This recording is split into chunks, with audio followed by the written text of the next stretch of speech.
ha sido una mañana muy emotiva, ¿verdad? Bien, hermanos. Señor siga bendiciendo sus vidas. Vamos a brindarle un fuerte aplauso a nuestros invitados especiales de esta mañana.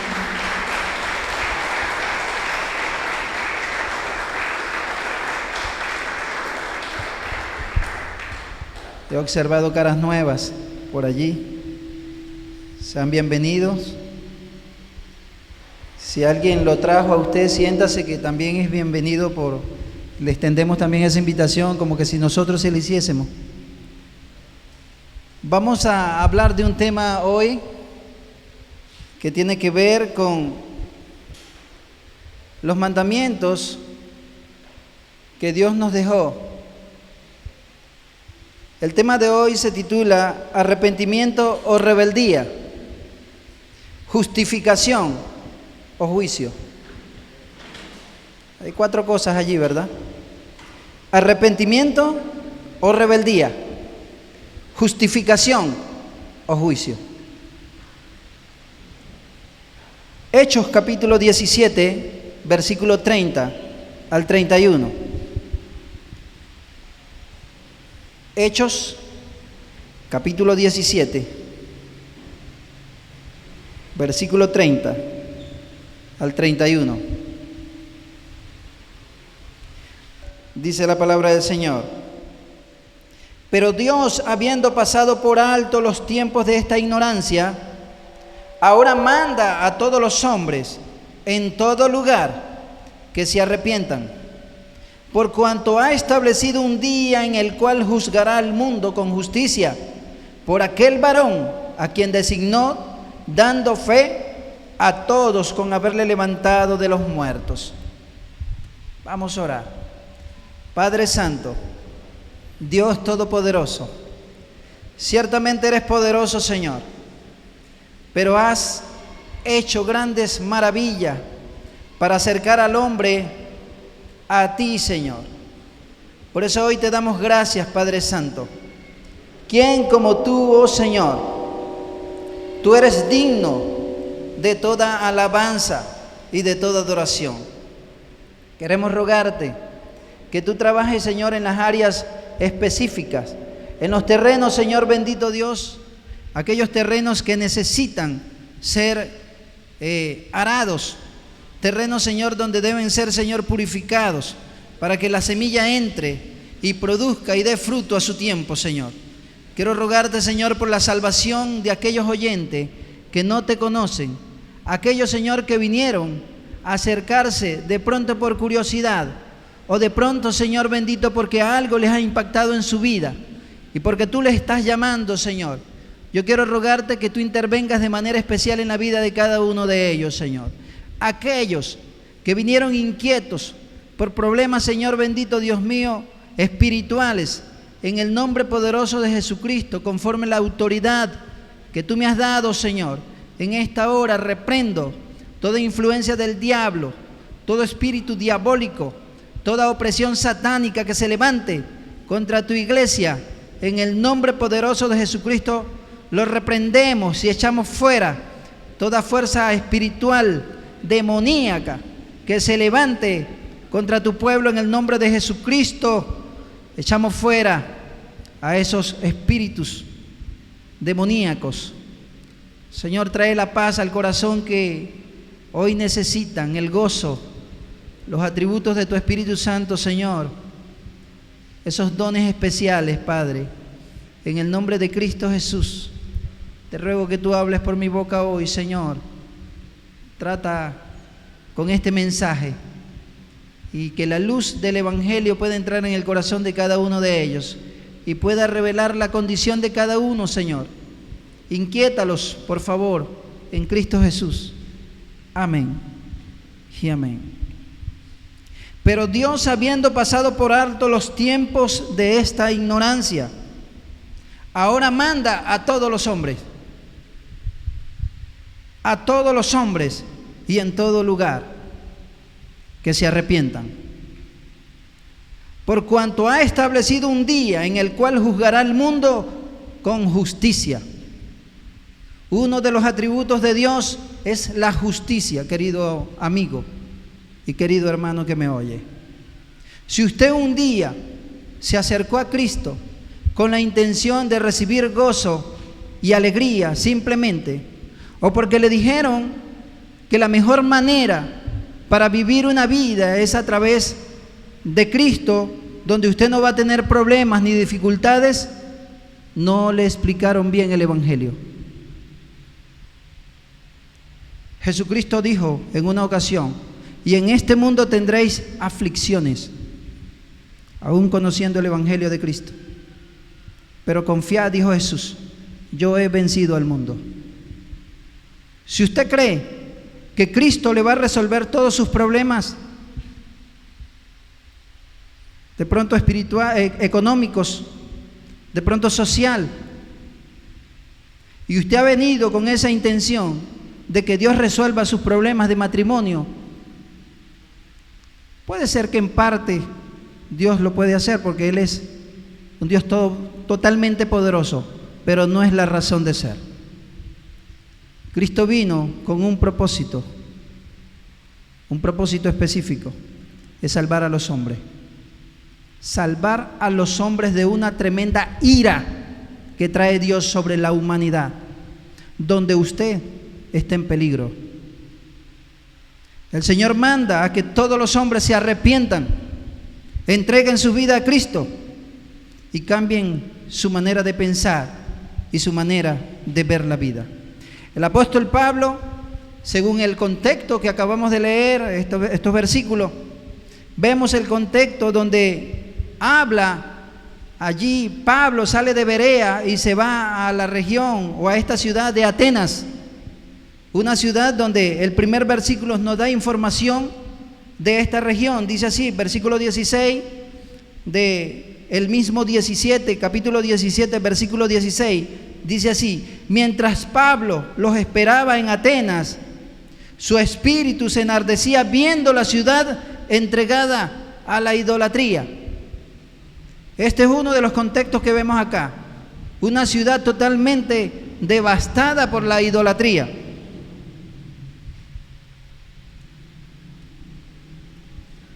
Esta ciudad, en el versículo 17 dice: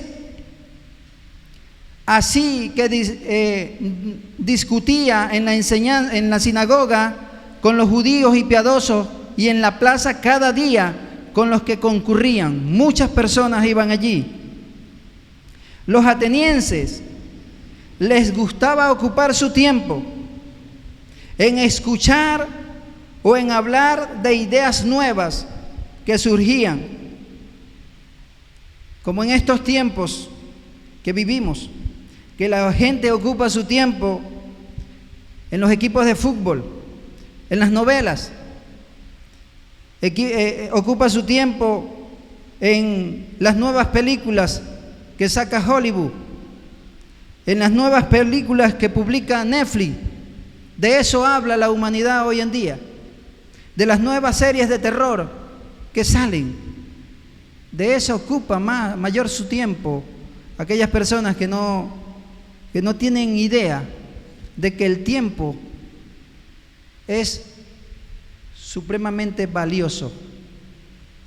Algunos dicen, es para matar el tiempo. Cuando usted mata el tiempo, usted está matando la vida. Si usted mata el tiempo, mata la vida. Aprovechando bien el tiempo porque los días son malos, dijo Jesús, dice el Señor, el apóstol Pablo también. Pero aparte de eso, Pablo se da cuenta de que esta gente eran tremendamente religiosas, los atenienses, muy religiosos. En el versículo 22 vemos aquí, dice: entonces Pablo, puesto en pie en medio del areópago, dijo: varones atenienses,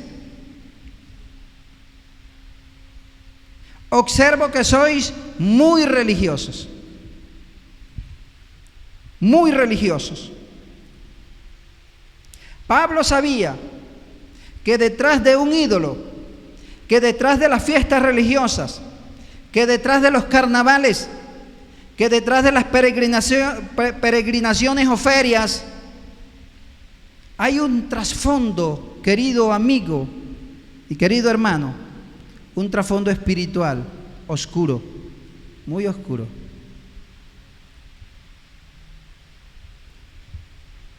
Detrás de ellos hay demonios, dice la Biblia.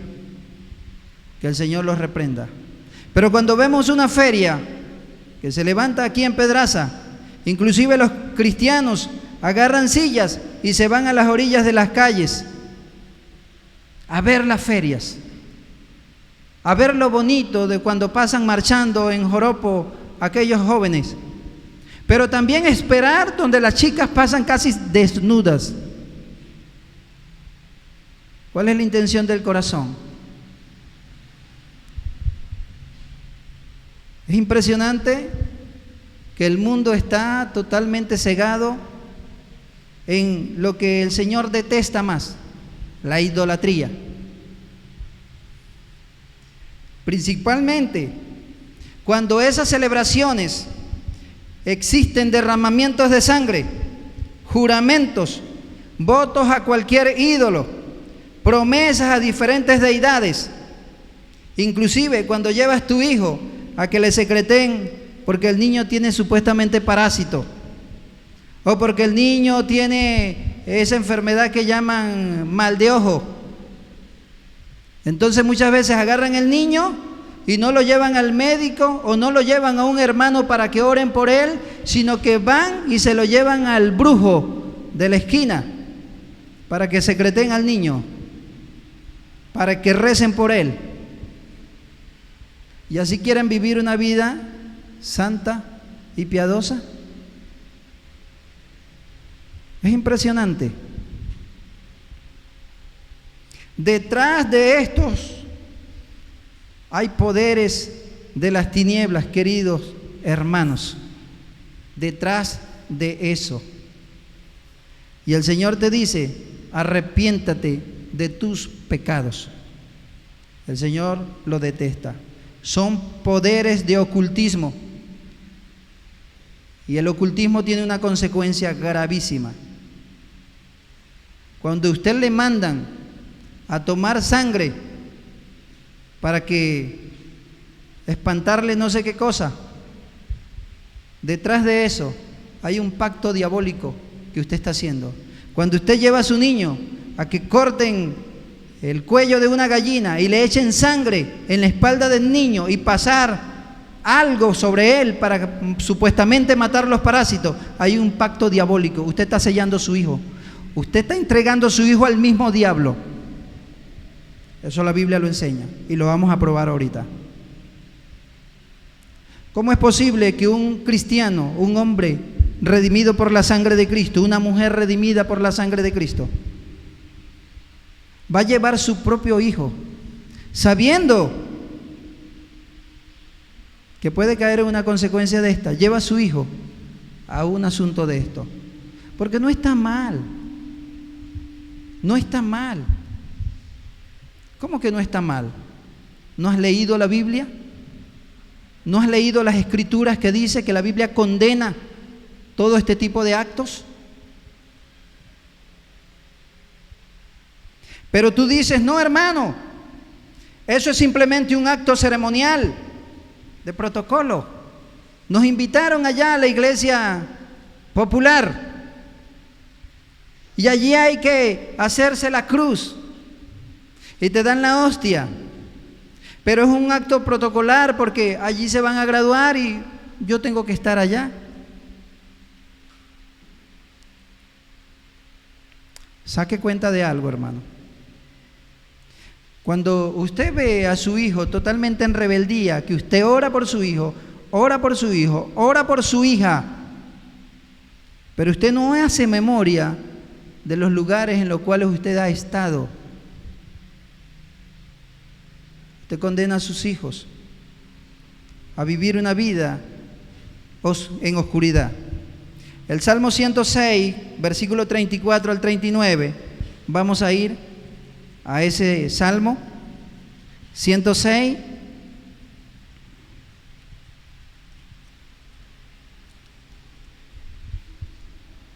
Salmo 106, 34 al 39. Mire lo que dice las Escrituras. No destruyeron a los pueblos que Jehová les dijo, antes se mezclaron con las naciones y aprendieron sus obras y sirvieron a sus ídolos, los cuales fueron causa de su ruina. Sacrificaron sus hijos y sus hijas a los demonios.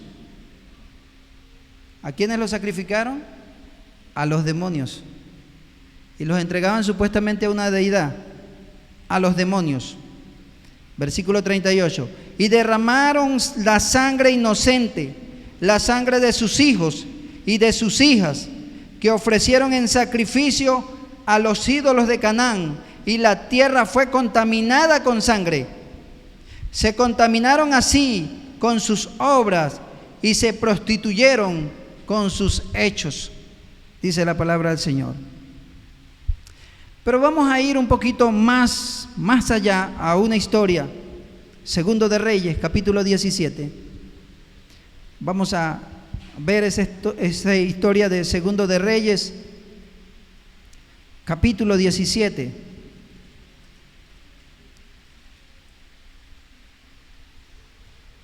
Versículo 24 hasta el 33 vamos a leer. Dice la palabra del Señor. Y trajo el rey de Asiria gente de Babilonia, de Cuta, de Aba, de Hamac y de Sefarbaín, y los puso en las ciudades de Samaria, en lugar de los hijos de Israel, y poseyeron a Samaria y habitaron en sus ciudades. Versículo 25. Y aconteció al principio, cuando comenzaron a habitar allí, que no temiendo ellos a Jehová, envió Jehová contra ellos leones que los mataban. Aquí no había temor de Dios. Del Dios de aquella ciudad de Israel no había temor. Recuerde cuando el rey de Asiria los sitió, los trasladó a otro aparte. Eso es lo que llaman deportación. Los llevó a otro lugar. Y él trajo de otro lugar personas para poblar aquella tierra. Y aquellos hombres no conocían ni las leyes ni al Dios de aquel lugar. Dice el versículo 26. Dijeron pues al rey de Asiria: las gentes que tú trasladaste y pusiste en las ciudades de Samaria no conocen la ley del Dios de aquella tierra, y él ha echado leones en medio de ellos, y he aquí que los leones los matan, porque no conocen la ley del Dios de la tierra. Y el rey de Asiria mandó diciendo: llevad allí a alguno de los sacerdotes que trajisteis de allá, y vaya y habite allí, y les enseñe la ley del Dios del país. Y vino uno de los sacerdotes que habían llevado cautivo desde Samaria, y habitó en Betel, y les enseñó cómo había de temer a Jehová. Pero cada nación se hizo sus dioses, y los pusieron en los templos de los lugares altos que habían hecho los de Samaria, cada nación en su ciudad donde habitaba. Los de Babilonia hicieron a Sucot-Benoc, los de Cuta hicieron a Nergal, y los de Amad hicieron a Sima. Los abeos hicieron a Nishaz y a Tartac, y los de Sefarbaín quemaban a sus hijos en el fuego para adorar a Adremelech y a Anamelech, dioses de Sefarbaín. Pero mire lo que dice el versículo 32. Temían a Jehová e hicieron del bajo pueblo sacerdotes de los lugares altos, que sacrificaban para ellos en los templos de los lugares altos. Temían a Jehová y honraban sus dioses, según la costumbre de las naciones de donde habían sido trasladados.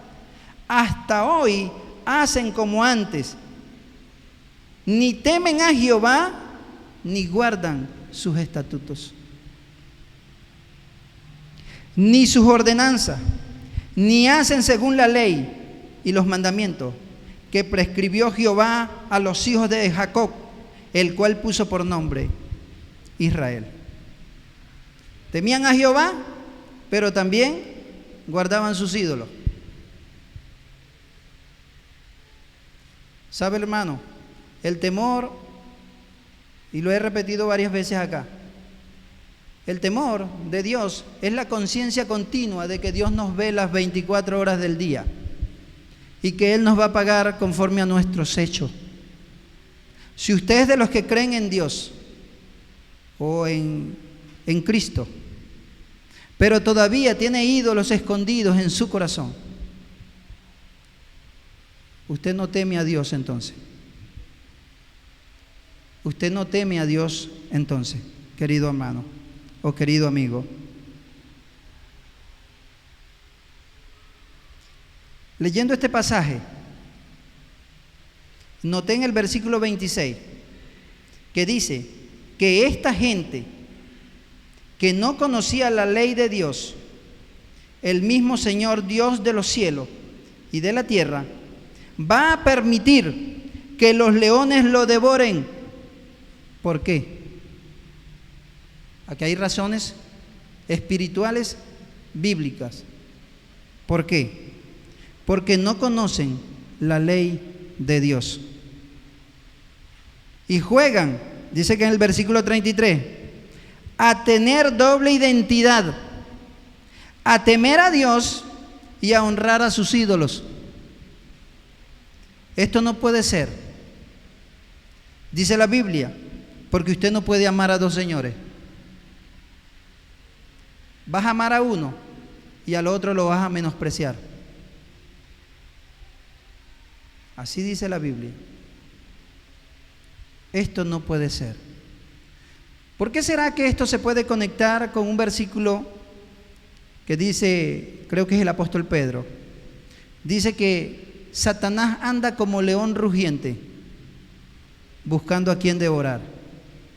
Precisamente, hermano, el Señor manda leones a personas donde sus corazones están llenos de idolatría y donde su corazón está en un mundo donde el Señor quiere y desea que usted se haya apartado. Dios va a mandar esos leones. ¿Qué león te ha atacado a ti? ¿Quitándote qué? Quitándote la paz. Muchas veces. Personas donde no tienen paz. Donde hay personas donde no tienen gozo. Y sabe que el gozo y la paz son productos de la salvación. Producto de una salvación.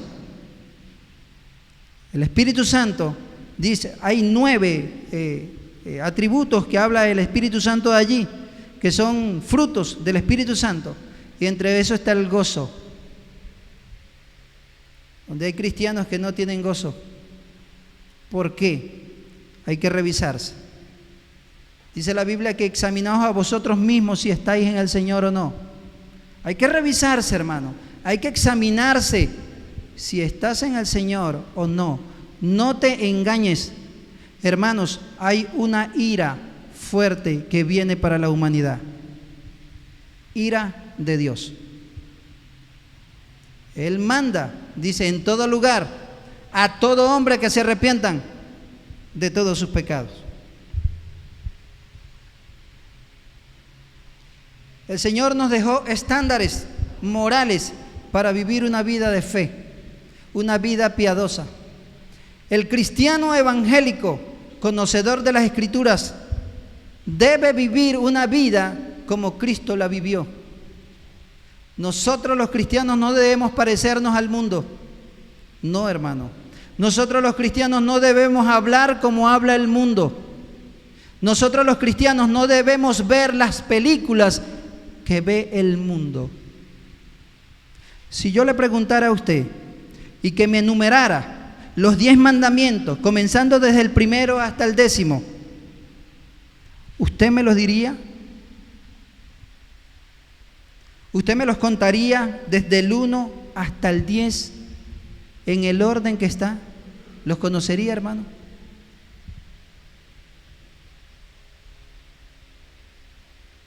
Pero si yo le pregunto a usted, ¿Cuáles son las novelas que Venevisión presenta o que Televen presenta? De pronto usted me va a decir, desde la primera hasta las 10 o 11 de la noche, no sé, pero usted la conoce. ¿O cuál es la última serie que sacó Netflix? ¿O cuál fue la última película que creó Hollywood? De pronto usted me va a decir que sí es. O usted me puede decir cuáles son los equipos de fútbol que habitan acá en el mundo, que tampoco los conozco, ni me interesa poco de eso.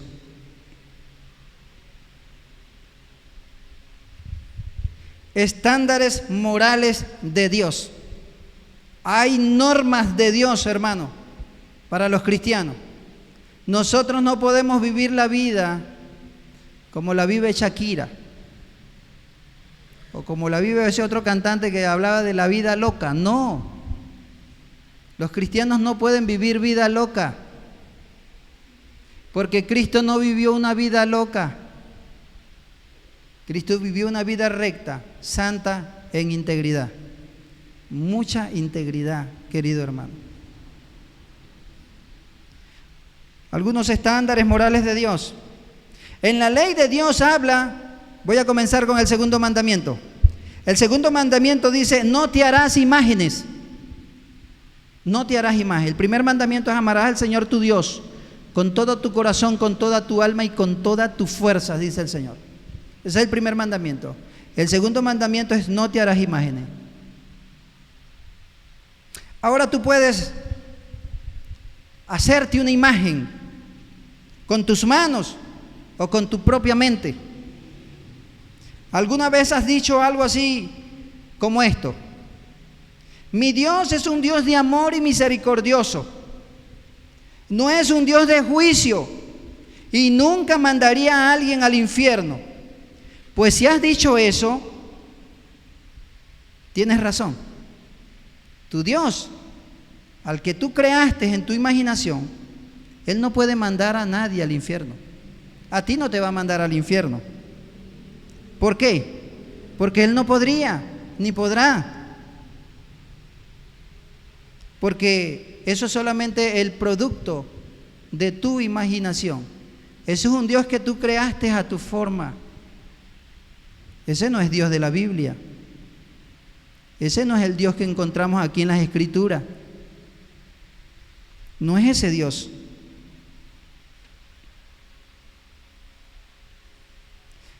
De pronto ese es un Dios que está cómodo con tus pecados. Has creado un Dios que encaja con todas tus acciones. La Biblia lo llama idolatría. Aunque muchas personas lo llaman sus propias creencias, pero se llama idolatría. Así lo llama la Biblia. Y dice la Biblia que los idólatras no heredarán el reino de los cielos. Ese es un estándar de Dios. El idólatra no entrará al reino de los cielos. Lo dice la Biblia, no lo digo yo. Y en su Biblia aparece también. Vamos con el tercer mandamiento. El tercer mandamiento, hermanos, dice esto. Dice, no tomarás el nombre de Jehová tu Dios en vano.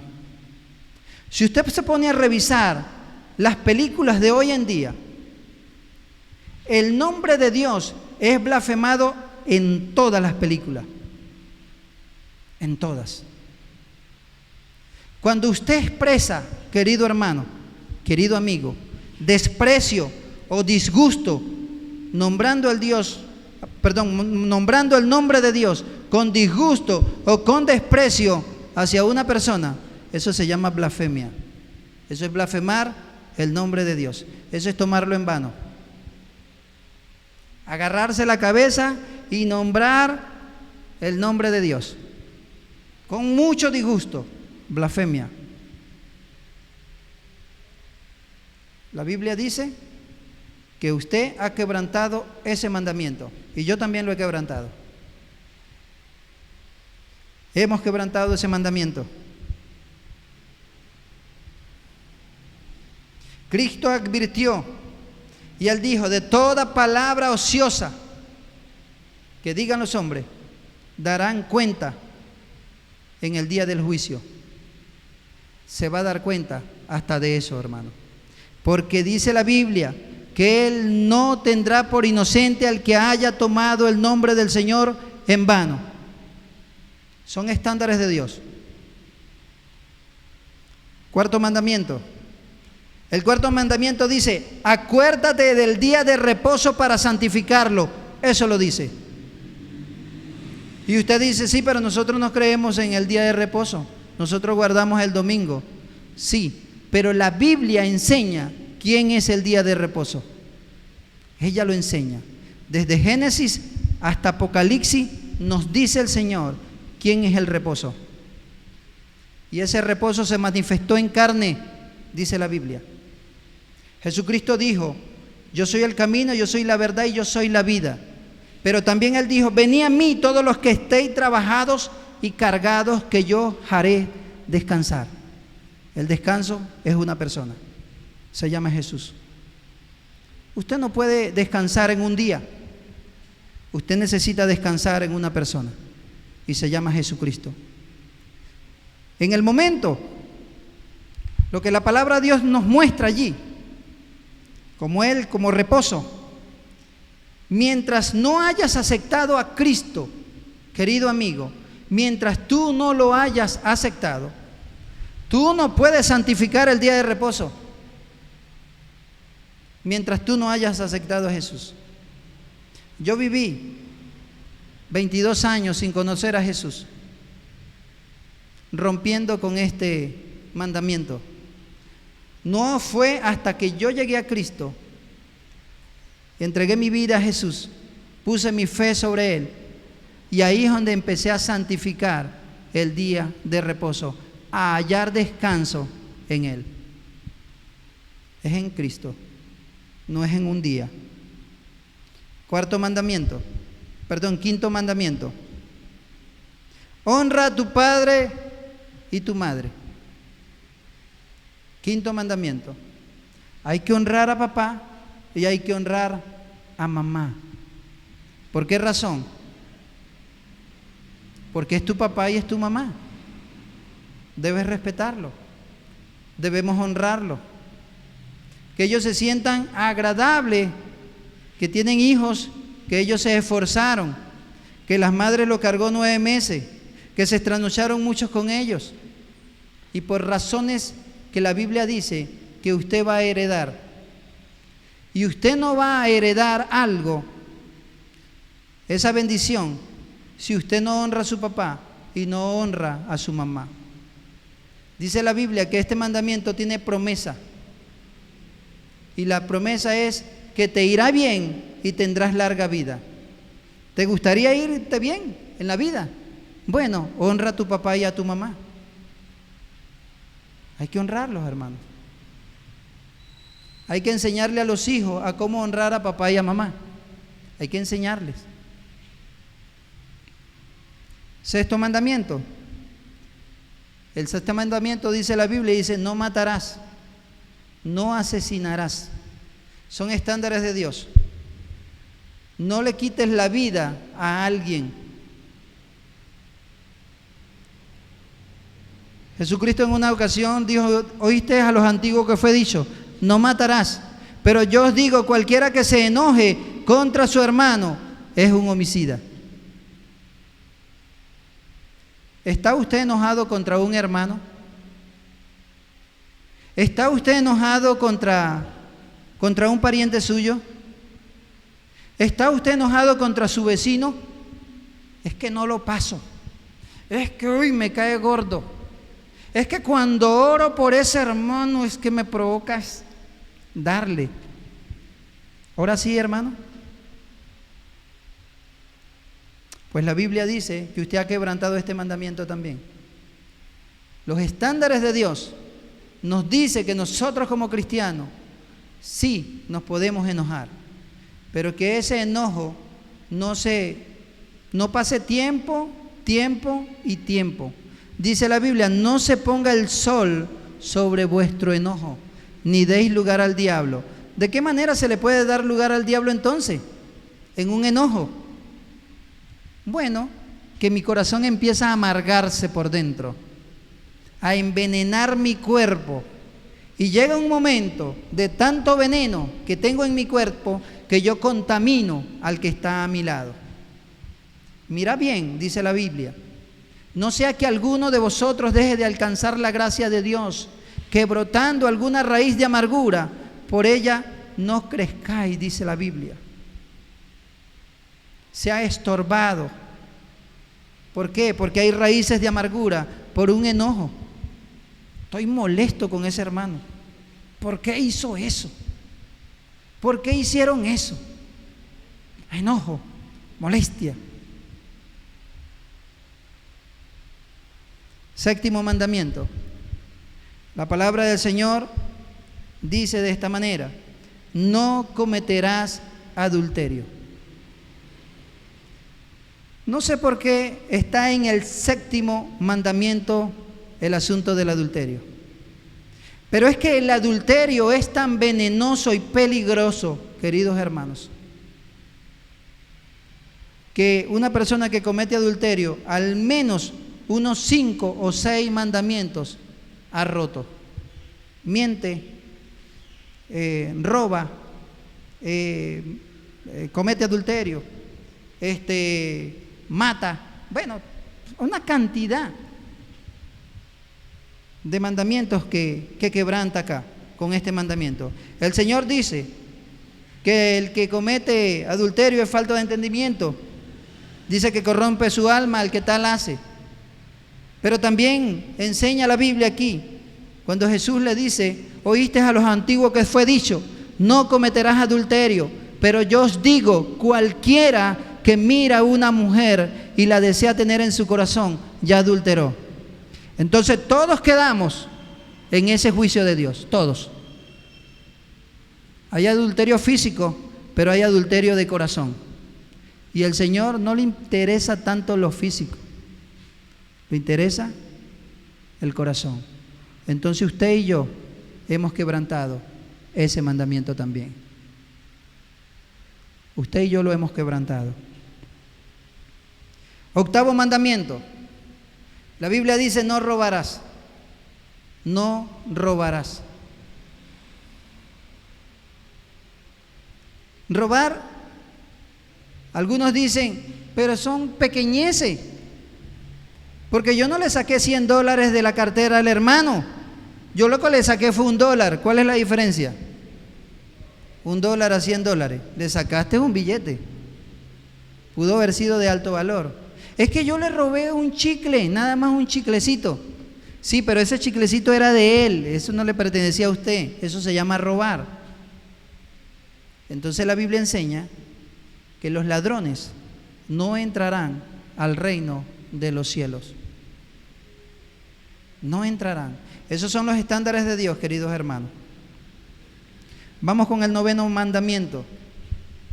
El noveno mandamiento dice así: no mentirás. No mentirás. Toda mentira, sea blanca, sea una mentirita piadosa, como algunos dicen, no existe de blanca o mentiras piadosas. No, existe mentira. Simplemente es mentira. Y si usted todavía tiene un corazón mentiroso, revísese, hermano. Revísese.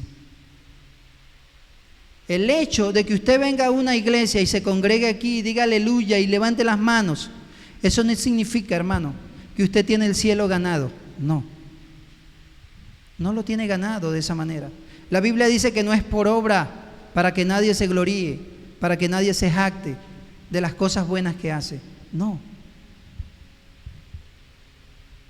Dice la Biblia que es por la fe en Cristo Jesús. Y el 10º mandamiento dice: no codiciar. No codiciar. No codiciar la casa, no codiciar la esposa de tu semejante o el esposo, en caso de las mujeres.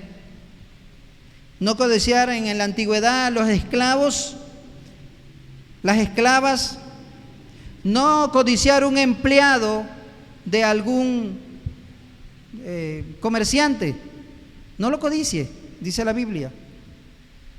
Sus carros, ni nada de lo que tenga.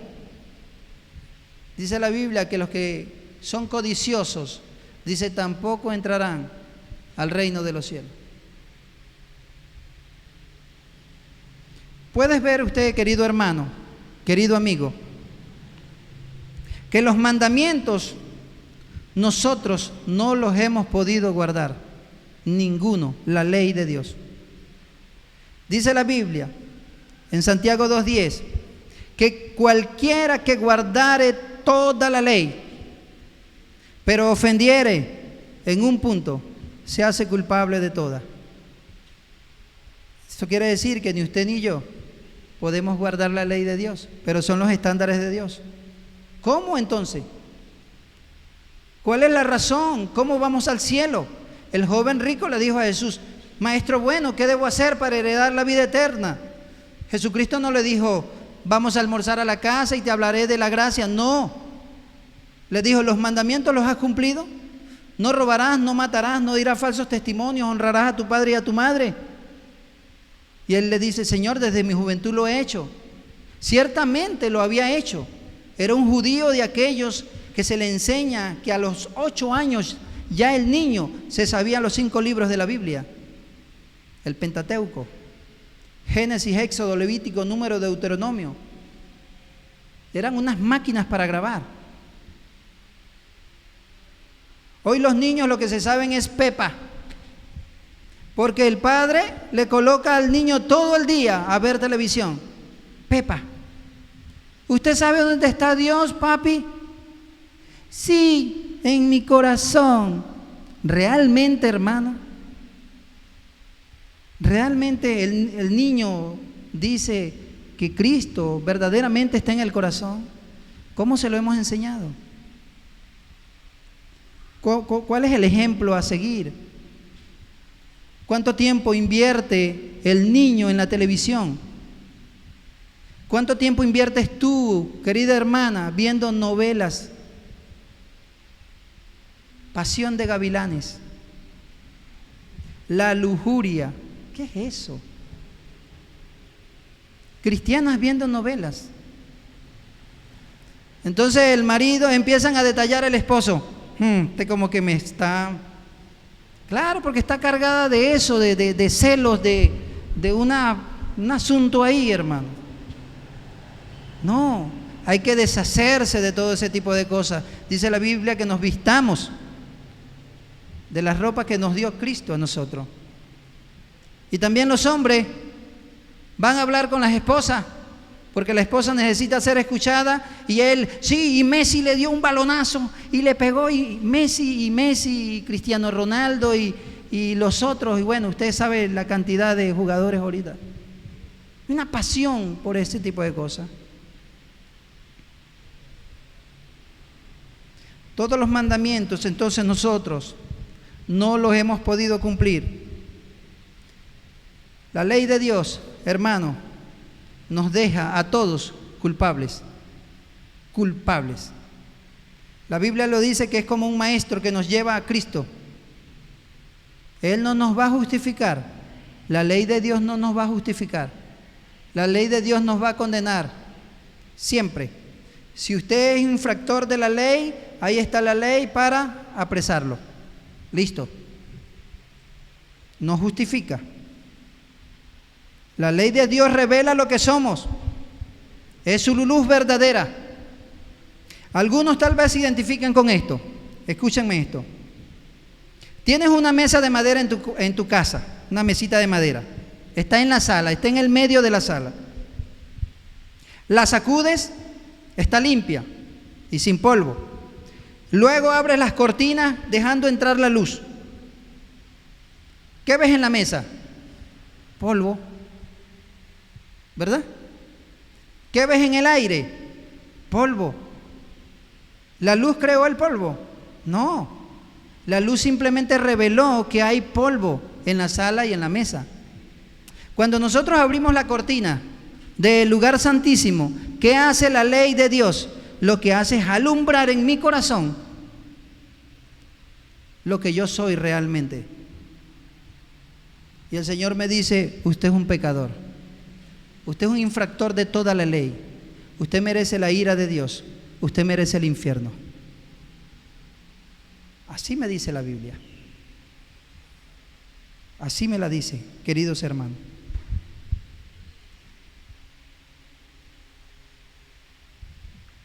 Bildad Suita. Este es uno de los amigos de Job. Job estaba en una situación muy difícil. Tenía 10 hijos y todos murieron. Tenía hatos de ganado y todo eso pereció en un día. Todo. Solamente le quedó su esposa con una gran espada, la lengua, para pelear contra él. Esta mujer le dijo a Job, dice: maldice a Dios y muérete, ¿hasta cuándo guardarás tu integridad? Pero Job, dice la Biblia, que era un hombre íntegro, apartado del mal, íntegro completamente. La integridad, algunos han dicho que es como partir a un hombre por la mitad. Y tanto lo de afuera como por dentro es la misma cosa. Son parecidos. No hay caretas. Esa es la integridad. Ser íntegro completamente. Job capítulo 25, versículo 4. Vamos a leer allí. Hay una pregunta que hace Bildad. Capítulo 24. 25:4 es. 25:4.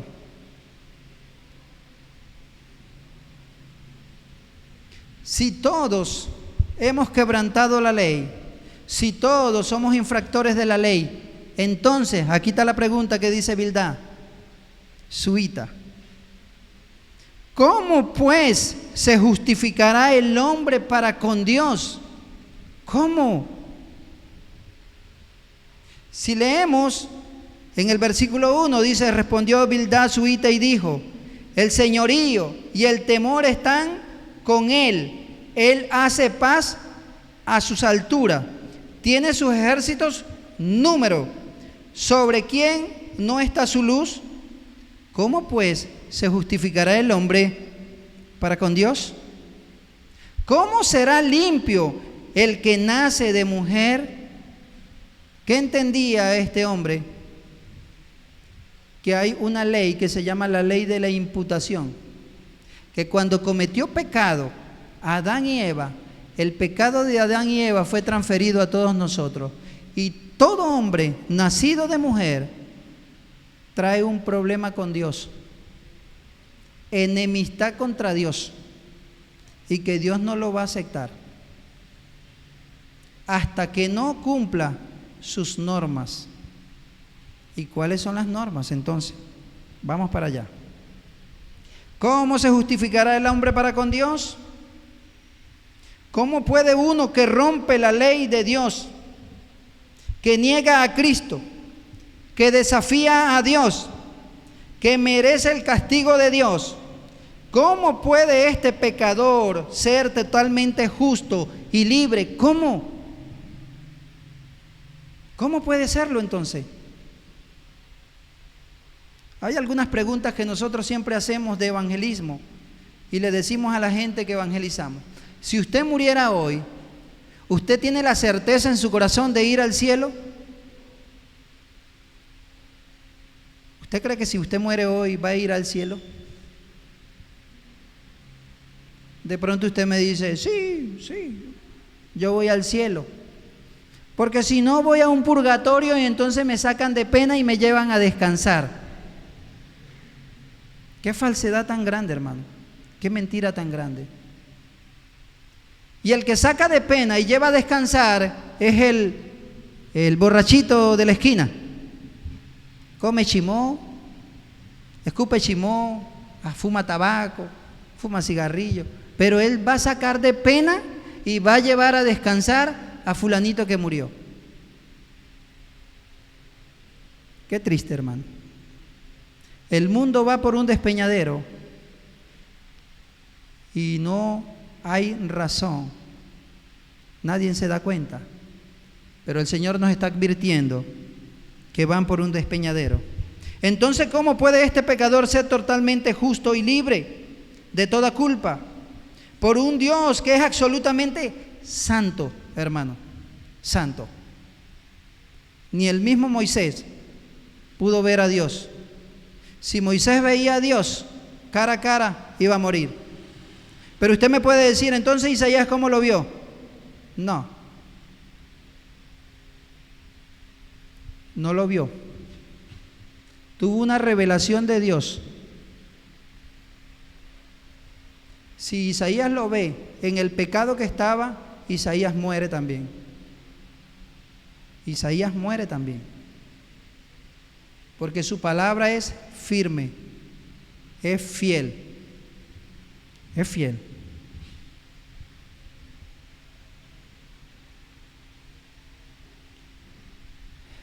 ¿Cómo podemos ser salvos, absolutamente justos y libres, ante un Dios tan santo, tan puro, tan justo? ¿Cómo? Leímos los 10 mandamientos ahorita. Si yo le digo a usted, ¿usted ha matado? Usted me dice, no, yo no he matado gente. Sí, pero recuerda lo que dijo Jesús. Cualquiera que se enoja contra su hermano es un asesino ya. Ah, sí, quebrantaste la ley. Eres un asesino de corazón. Dice la Biblia que no entrarás al reino de los cielos. Pero ¿cómo lo hacemos entonces? Vamos para allá. Si esto puede suceder en nuestras vidas, hermanos, son las noticias más grandes que usted jamás ha podido oír. Si Dios nos justifica a nosotros, son las noticias más grandes que sus oídos han escuchado entonces. La Biblia le llama a esto justificación. Si yo le pregunto a usted qué significa justificación, ¿me diría qué significa esto? La justificación. Si yo le pregunto a usted qué significa la palabra redención, ¿me la puedes explicar, hermano? Si yo le pregunto a usted qué significa la palabra propiciación, ¿la conoces? ¿No la conoces? La palabra imputación. Son términos que están en la Biblia, pero muchas veces no la conocemos. Justificación. Esto se relaciona a lo que Dios decide declarar que nosotros somos y cómo Él nos ve, la justificación. Así se da la justificación. Romanos capítulo 5, versículo 1. Vamos allí a Romanos. Capítulo 5. Versículo 1.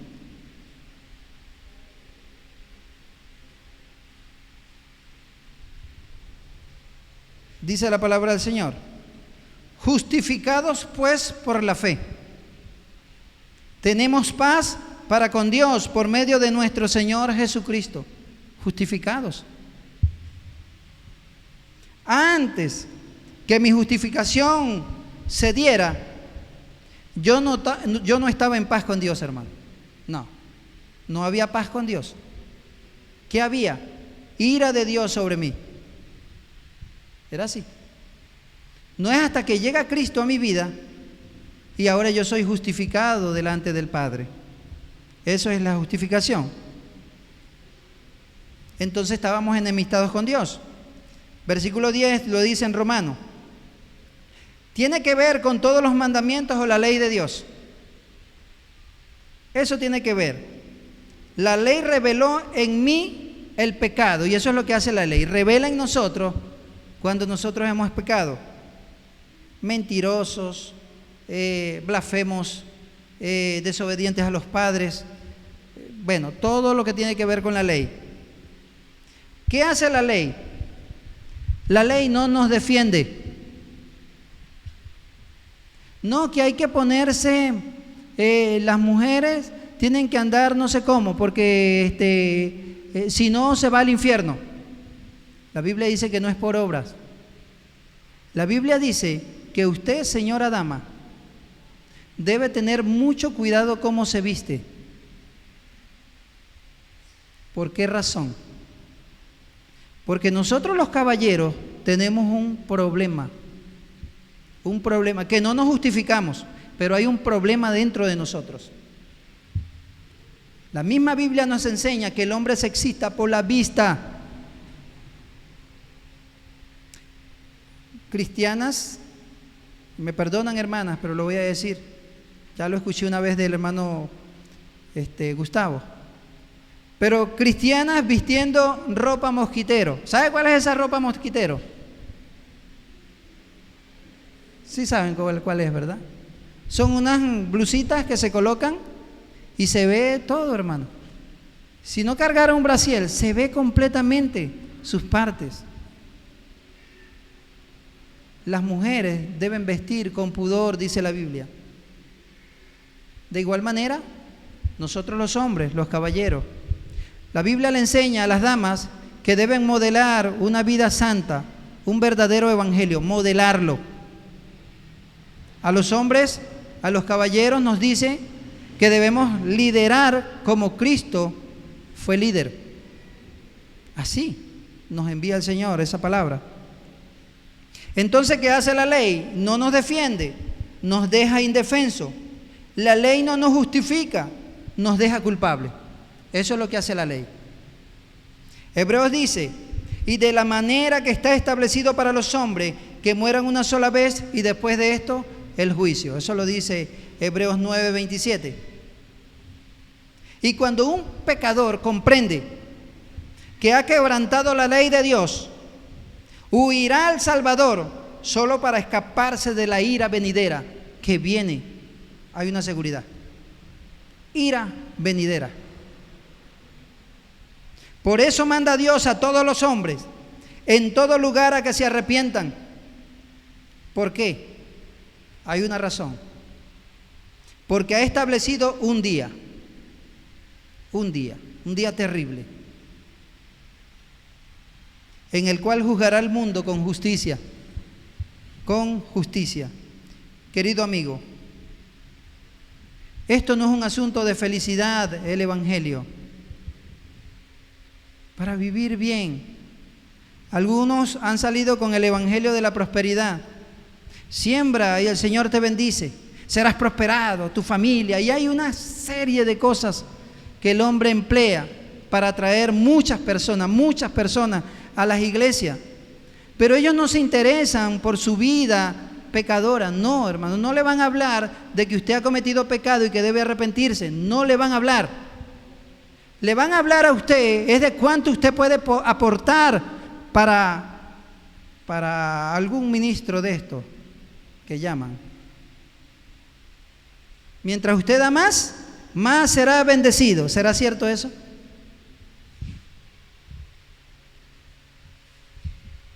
¿Será cierto? Entonces esto no es un asunto de felicidad, sino de justicia. Es de justicia. No importa qué tan feliz sea la persona o en su estilo de vida actual, sin la divina justicia de Cristo, perecerá en el día del juicio, hermano. Va a perecer. La Biblia dice que no aprovecharán las riquezas en el día de la ira, mas la justicia librará de muerte. Mucha gente que ha hecho mucho dinero con esto del Evangelio, porque como hay una palabra que dice que el que predique el Evangelio dice viva del Evangelio, pues estos quieren sacarle hasta el último centavo de su bolsillo. Eso no es así.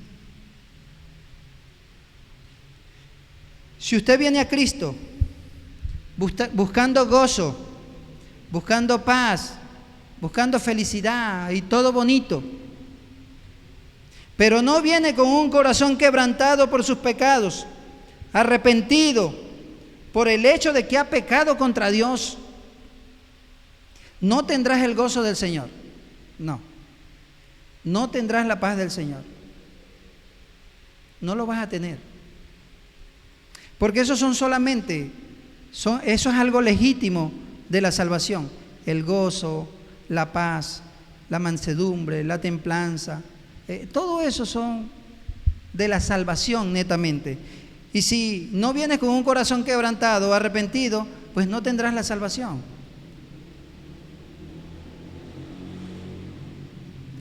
Entonces vamos a hablar sobre el término de la justificación. Me estoy pasando un poquito.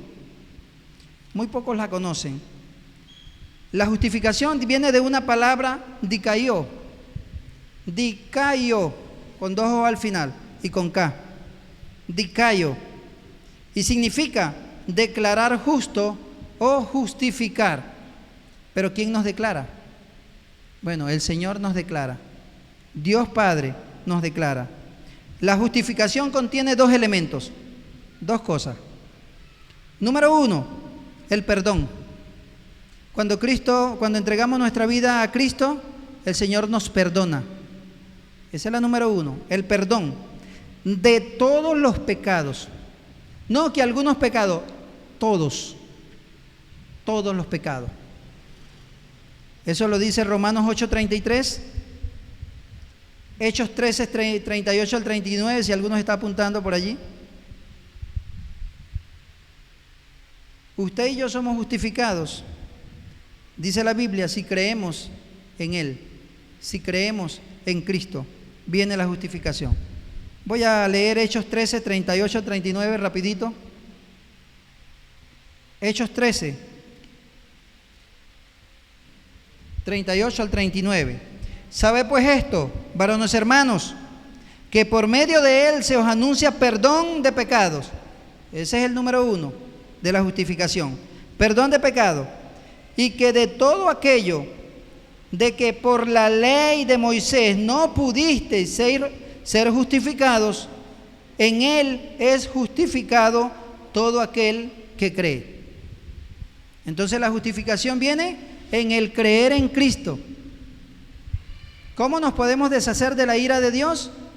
Bueno, a través de creer en Cristo. Él nos declara justo a nosotros. La otra palabra tiene que ver con imputación. Es la otra palabra, imputación. La imputación es cargar a la cuenta de. Cargar a la cuenta, eso se llama imputación. Cargar a la cuenta de. Cuando algo se me imputa, es que algo está cargado a mi cuenta. Se lo cargué a la cuenta de fulano. O me lo cargaron a mi cuenta. Eso se llama imputación.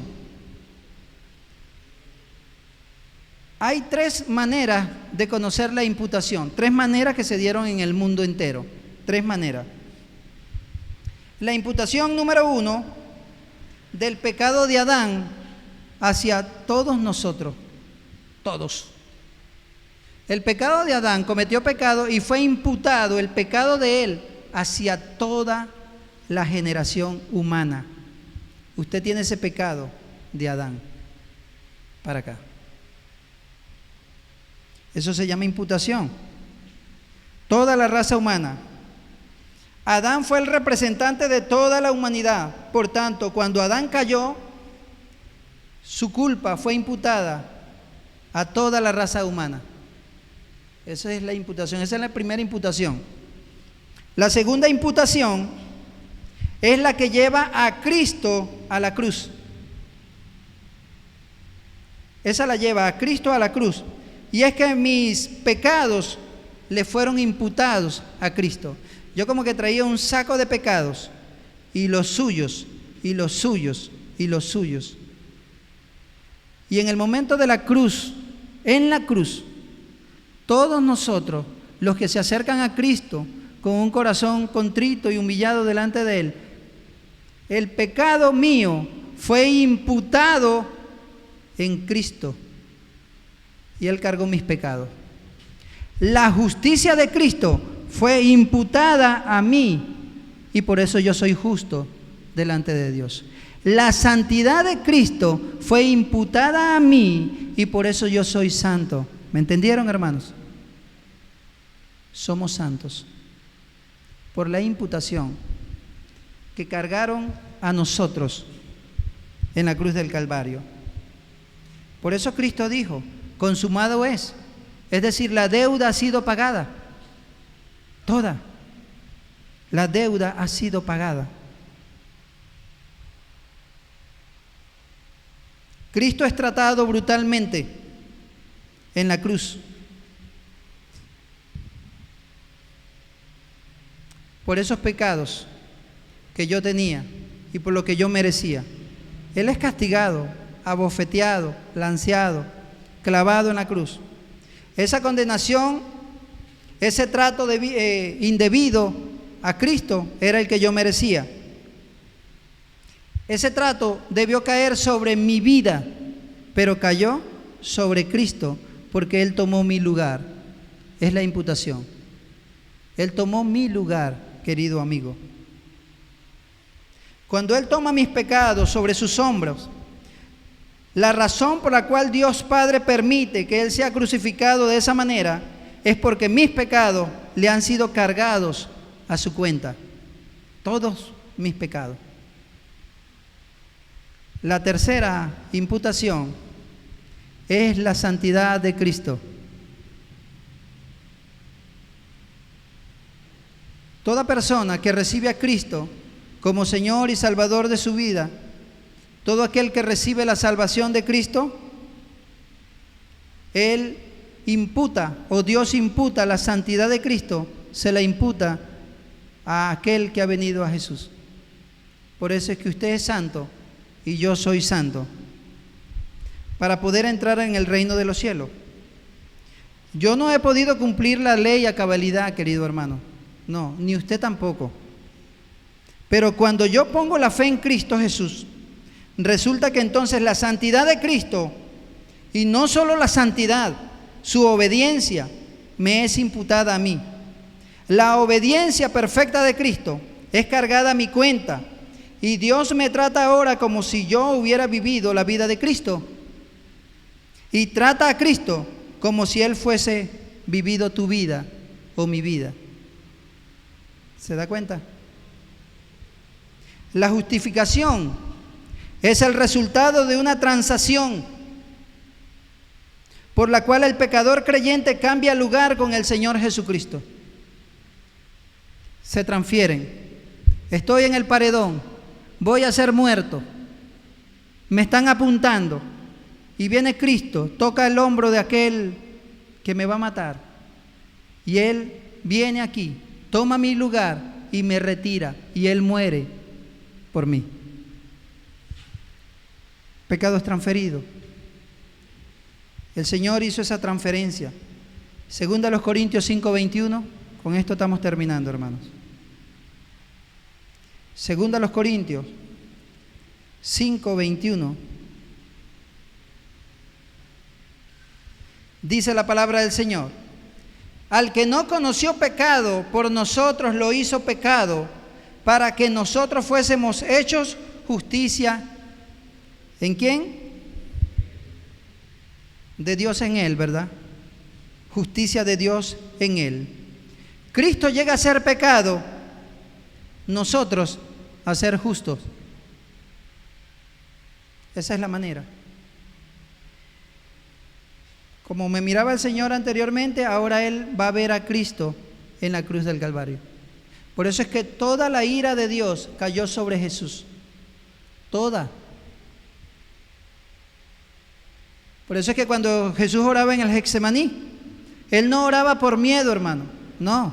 Entonces quiere decir que si Él oraba por miedo, fueron más valientes los apóstoles, que los agarraron y ellos iban cantando y anunciando que bueno, que ya iban a ir al cielo, y mataron a los apóstoles. Entonces Jesús estaba temblando allá atrás. No, no. La razón por la que Cristo oraba, y dice que caía como gotas de sangre y temblaba: Señor, si quieres, pasa de mí esta copa, pero Señor, no se haga mi voluntad, sino la tuya. Es que Él sabía, queridos hermanos, que la ira de Dios, la descarga de la ira de Dios iba sobre Jesús. Toda. No era fácil. Y que el Señor le iba a dejar solo en la cruz del Calvario. Entonces Cristo llega a ser pecado, nosotros a ser justo. Cristo está tan ligado al pecador creyente que considera nuestros pecados ser suyos. Y el pecador creyente está tan ligado a Cristo que Dios considera su propia justicia ser nuestra. Esto es lo que tiene que ver con transferencia de pecado a Cristo e imputación. Querido amigo, si usted hasta ahora no ha recibido a Cristo como Señor y Salvador de su vida, y usted vive una vida que no agrada a Dios, le voy a decir la segunda pregunta. La primera pregunta era, si usted muriera hoy, ¿usted tiene la certeza en su corazón de ir al cielo? La segunda pregunta que le voy a hacer, si usted muriera hoy,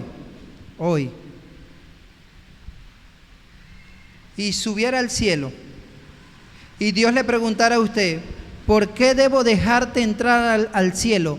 ¿Qué le respondería? ¿Tienes respuesta para Dios?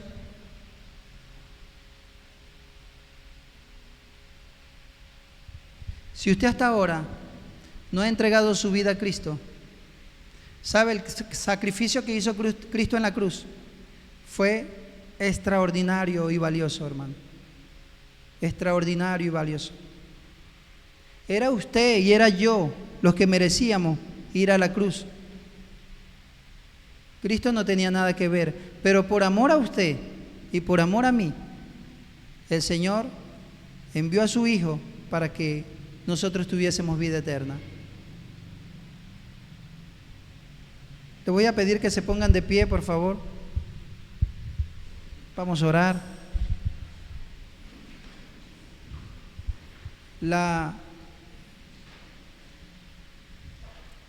Hoy hemos hablado sobre la justificación porque solo Cristo nos da ese beneficio a todos los creyentes, es ser justificados por su fe. Padre Santo, gracias te damos por la oportunidad que nos diste, Señor, de poder predicar tu palabra. Yo te ruego en los méritos gloriosos de nuestro Señor Jesucristo, que toques cada corazón, Señor, cada amigo. Señor, obra de tal manera en su vida que él pueda reflexionar, sabiendo que tú les envías un mensaje. Señor, que se arrepientan de todos sus pecados, que traigan su vida a Cristo, que se vuelvan a ti, Señor, que solamente tú das vida eterna, que tú das perdón de todos los pecados, Señor. Toma las vidas, guíala, Señor, haz la obra, Señor amado Dios. Gracias por la oportunidad que me diste de hablar, Señor. Te ruego también, Señor, por los invitados especiales que hoy nos acompañan hoy, Señor. Toma la vida de cada uno de ellos. Señor, ayúdanos a darle esa bienvenida calurosa. Señor, que sientan de que son importantes para ti, Señor. Muchas gracias, Padre. En los méritos gloriosos de nuestro Señor Jesucristo. Amén.